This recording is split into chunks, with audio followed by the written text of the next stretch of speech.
जय संविधान, जय भीम, महात्मा गांधी की जय, गोडसे मुर्दाबाद। मैं ये समझ रहा हूं, देखिए मैं बार बार जैसे कहता हूं, जय संविधान कहता हूं, जय भीम कहता हूं, महात्मा गांधी की जय बोलता हूं, गोडसे मुर्दाबाद बोलता हूं। तो कुछ लोग ऐसे हैं जो कि अंबेडकर जी को पसंद नहीं करते, जो गांधी जी को पसंद नहीं करते और गोडसे को पसंद करते हैं, वो मुझसे कहते हैं कि तुम अपने धर्म से भ्रष्ट हो गए हो, तुम सनातनी नहीं हो। अच्छा, मेरे साथ मुश्किल यह है कि मैं बाबा साहब भीमराव अंबेडकर का समर्थक भी हूं, गांधी जी का समर्थक भी हूं, गोडसे का विरोधी भी हूं और सनातनी भी हूं। तो अच्छा, फिर ब्राह्मण भी हूं। तो अब प्रश्न ये हो गया कि एक तरफ तो वो लोग हैं जो मुझे धिक्कारते हैं कि सनातनी हो, ब्राह्मण हो, इसके बावजूद तो जय अंबेडकर बोलते हो और जय भीम बोलते हो और संविधान की जय बोलते हो। अब उनकी भी जो रुष्टता है उसका मुझे सामना करना पड़ता है। और कई जो बाबा साहब भीमराव अंबेडकर को मानने वाले हैं वो भी कई बार, मेरी ज्यादातर नहीं करते लेकिन करते हैं, वो भी करते हैं कि साहब ब्राह्मण जो है वो अंबेडकराइट नहीं हो सकता। अच्छा, अगर मैं ये कहूं कि मैं एक सनातनी ब्राह्मण, अंबेडकराइट सनातनी ब्राह्मण हूं, तो क्या आपको मुझ पे गुस्सा आएगा, रोष आएगा, आप मुझ पे टिप्पणी करेंगे? लेकिन मैं तो लोहियावादी व्यक्ति हूं। बचपन से मैं लोहिया जी के साथ जुड़ा रहा और उस समय, और लोहिया जी भी कोई बैकवर्ड नहीं थे, ओबीसी नहीं थे, वो कोई दलित नहीं थे। लोहिया जी वैश्य समाज से आते थे और जितना ज्यादा ओबीसी की और दलितों की लड़ाई डॉक्टर लोहिया ने लड़ी, वो मेरे ख्याल से भारत के स्वतंत्रता के बाद से किसी ने नहीं लड़ी, वो लोहिया जी ने लड़ी। महात्मा गांधी भी वैश्य समाज से आते थे, वो भी कोई ओबीसी नहीं थे, कोई दलित नहीं थे, लेकिन जितना उन्होंने अस्पृश्यता को दूर करने के लिए, छुआछूत को दूर करने के लिए संघर्ष किया, तो महात्मा गांधी और डॉक्टर लोहिया इस बात के प्रतीक हैं कि जाति और धर्म से पैदा होने से यह नहीं निर्णय हो सकता कि कौन आदमी सनातनी हो सकता है, कौन अम्बेडकराइट हो सकता है और कौन सनातनी और अम्बेडकराइट दोनों हो सकता है, और मैं दोनों हूं। अच्छा चलिए, अब किसी की भावना को ठोस पहुंचे तो पहले ही मैंने माफी मांग ली।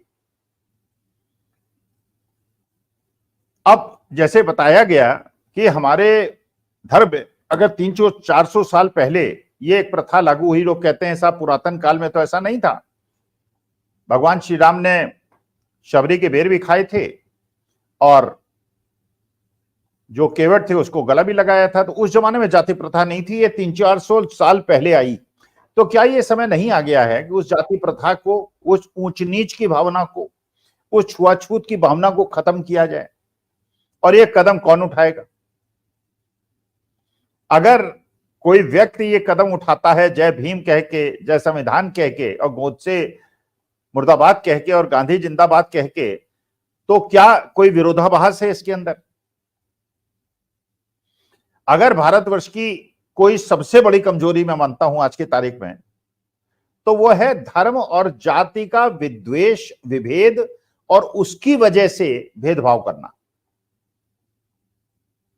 और ये भी मैं मानता हूं, फिर क्षमा कीजिएगा, मैं ये भी मानता हूं कि पुराने समय में अगर हमारे देश की सेनाएं दूसरे आक्रांताओं को सामना नहीं कर पाई, तो उसका एक मुख्य कारण यह था कि यह माना गया था कि लड़ाई करना केवल राजपूतों का काम है, युद्ध करना केवल राजपूतों का काम है, ब्राह्मणों का काम जो है राय देना है और दलितों का जो काम है वो सेवा करना है। क्योंकि बड़ी जो हमारी जनसंख्या है वो तो दलितों की है। अगर वो युद्ध कौशल में पारंगत होकर और एक समान पूरे समाज को लेकर वो भी युद्ध करते राजपूतों के साथ और बाकी वर्गों के साथ, जाटों के साथ, राजपूतों के साथ, गुर्जरों के साथ, ब्राह्मणों के साथ, तो देश की वो स्थिति ना होती कि आक्रांता हमारे देश के अंदर आ जाते। तो मुझे लगता है कि देश के अंदर आज वो समय आ गया है जबकि छुआछूत और ऊंच नीच की भावना और किसी प्रकार का विद्वेष, चाहे वो धार्मिक विद्वेष हो या जाति विद्वेष हो, उचित नहीं। अच्छा चलिए, मैं दूसरे विषय पे आता हूं। मैं नाम नहीं लूंगा, ना मैं चैनल का नाम लूंगा, मैं ना उस व्यक्ति का नाम लूंगा जिसका मैं संदर्भ ले रहा हूं, लेकिन आप लोगों को समझ में आ जाएगा, आप लोग सब समझदार लोग हैं, मेरी बात को आप समझ लेंगे। एक चैनल है जिस चैनल के अंदर एक महान भविष्य वक्ता ज्योतिषी आते हैं, और पिछले 2-3 साल के अंदर उनकी फॉलोइंग बहुत ज्यादा बढ़ गई है, उनके व्यूअर्स बहुत सारे बढ़ गए हैं, विदेश यात्रा में भी जाते हैं और जीवन उनका आनंद से कट रहा है। अच्छा, जब से वो चैनल में आने शुरू हुए हैं, वो ज्यादातर जो बातें बताते हैं भविष्य के बारे में, वो राजनीतिक चीजें बताते हैं। अरविंद केजरीवाल कब जेल से छूटेंगे, अरविंद केजरीवाल ने आतिशी को बनाया, इसका क्या फायदा नुकसान होगा, मोदी जी का क्या भविष्य होगा, ये सारी चीजें बताते हैं। अच्छा, कुछ चीजें सही होती हैं, कुछ चीजें गलत होती हैं, और वो कहते हैं ज्योतिषी जो है, ये ज्योतिष जो है ये बिल्कुल साइंटिफिक चीज है। हो सकता है, आई डोंट नो, हो सकता है साइंटिफिक हो सकता है साइंटिफिक ना हो, क्यों मैं तो ज्योतिषी हूं नहीं, ना मुझे पता है कुछ इसके बारे में, लेकिन मैं एक सनातनी भी हूं और एक इंजीनियर एमबीए भी हूं। तो मेरे दिमाग में प्रश्न उठता है, मेरे दिमाग में प्रश्न उठता है कि ज्योतिषी जी, अगर आप 100 चीजें बताते हैं और उसमें 50 सही होती हैं, 50 गलत होती हैं, 60 सही होती हैं, 40 गलत होती हैं, 60 गलत होती हैं, 40 सही होती हैं, वॉटेवर, इसका माने कुछ चीजें सही होती हैं, कुछ चीजें गलत होती हैं।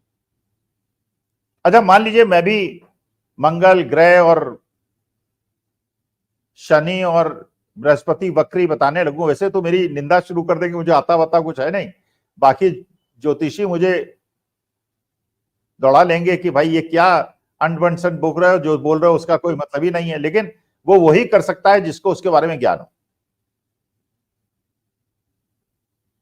लेकिन अगर मैं भी इस प्रकार की भविष्यवाणी करने लगूंगा तो ये मैं जानता हूं कि 50% चांसेस, प्रोबेबिलिटी इस बात की है कि मेरी बात सही होगी, और 50% प्रोबेबिलिटी इस बात की है कि मेरी बात गलत होगी। सही गलत हो सकता है। जैसे मान लीजिए शेयर मार्केट में आप रहते हैं, और जो लोग भी शेयर मार्केट के अंदर हैं, या कोई भी निर्णय जीवन में आप लेते हैं, होता क्या है, कुछ निर्णय आपके सही होते हैं, कुछ निर्णय आपके गलत होते हैं। आप जीवन में सफल तब होते हैं जब आपके निर्णय सही होते हैं। आपके जीवन में निर्णय, मतलब आपकी सफलता और आपके निर्णय लेने के बीच में सफलता भी है और असफलता भी है। जैसे शेयर मार्केट में देखिए, तो कोई भी विश्व का सबसे बड़ा निवेशक भी, जिसने करोड़ों अरबों रुपए कमाए हैं, ऐसा नहीं हुआ कि 100% टाइम उनको फायदा हुआ हो। चाहे राकेश झुनझुनवाला रहे हों, चाहे रामदास अग्रवाल रहे हों,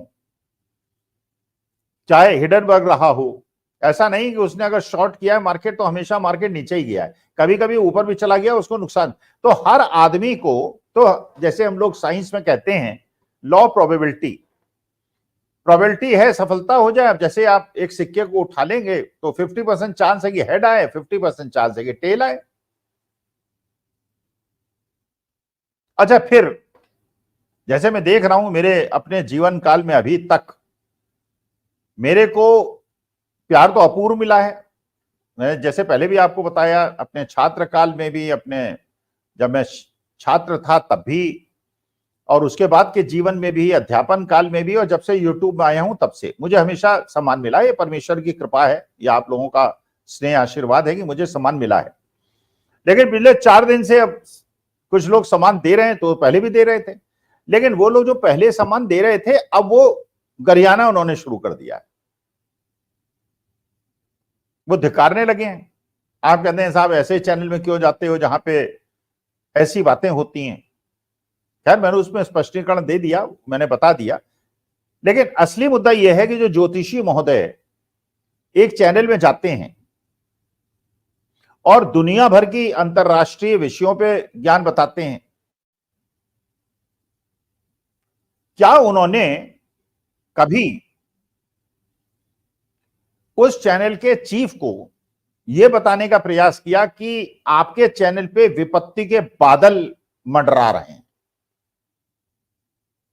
और आप क्योंकि प्रवर्तक हैं, क्योंकि आप प्रमोटर हैं, क्योंकि आप फाउंडर हैं, आपको तो ऐसी बातें सुननी पड़ेंगी जो भूतो न भविष्यति बहुत ज्यादा आप सुनेंगे। लेकिन आपके साथ साथ जो लोग आपके साथ बैठते हैं, जो आपके पैनलिस्ट हैं, जिनका कोई दोष भी नहीं है, उनको भी बहुत सारी बातें सुननी पड़ेंगी और उनको अपना स्पष्टीकरण दे रहा होगा। और मैं 3-4 दिन से स्पष्टीकरण दे रहा हूं, इसी संदर्भ में यह बात भी कह रहा हूं। तो क्या उस ज्योतिषी महोदय से यह अपेक्षा नहीं की जाती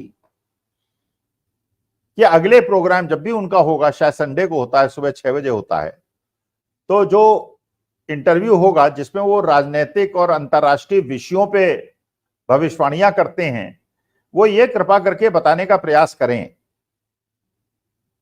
कि ये जो घटना घटने वाली थी, जो 4 दिन पहले घटी और जिसके बाद इतना यूट्यूब चैनल्स के अंदर उथल पुथल मच गया, इसके बारे में उन्होंने क्यों नहीं बताया। अच्छा चलिए, अभी तक नहीं बताया, चलिए कोई बात नहीं।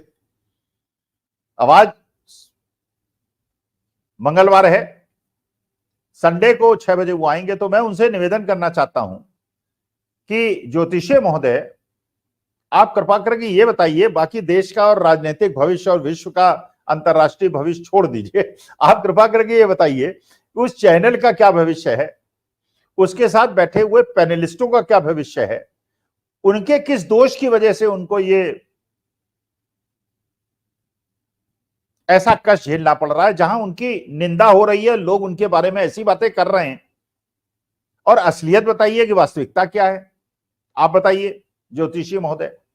क्योंकि मैं ज्योतिषी को धिक्कार नहीं रहा हूं, मैं उसे गलत नहीं कह रहा हूं, लेकिन क्योंकि मैं पुराना पढ़ा हुआ इंजीनियर हूं, तो एक साइंस के माइंड से मैं पूछना चाहता हूं कि अगर आपको पता था तो आपने बताया क्यों नहीं। अच्छा चलिए, अभी तो 5-6 दिन है, अपना गणना कर लीजिए, सब ग्रह चाल देख लीजिए और ग्रह चाल देख के अगले संडे को कृपा करके ये बताइए कि अब उस चैनल का भविष्य क्या है। उसके सब्सक्राइबर्स क्योंकि नाराज बहुत हैं, व्यूअर्स नाराज बहुत हैं, छोड़ भी रहे हैं और हम जैसे लोगों को भी धिक्कार रहे हैं। तो वास्तविकता क्या है, भविष्य क्या होगा, और हम देखेंगे कि भविष्य जैसा आपने कहा वैसा है या उससे अलग है जो आपने कहा। तो अंतरराष्ट्रीय और राजनीतिक विषयों, मोदी जी और राहुल गांधी की बात छोड़िए, अब आप ये बताइए कि हम लोगों की जो क्रेडिबिलिटी खत्म हुई है, इस क्रेडिबिलिटी बचेगी या नहीं बचेगी।